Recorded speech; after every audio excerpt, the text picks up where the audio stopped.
பாட்டுக்கென கூட்டில் சேர்ந்து பறவை போல வாழ்ந்தோம்.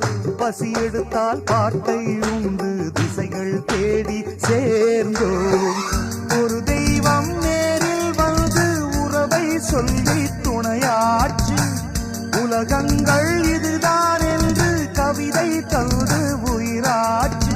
வானங்களை பாட்டெடுத்து வாகை சூடுவோம்.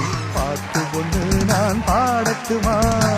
பால் நிலவ கேட்டு வார்த்தையில வளைக்கட்டுமா?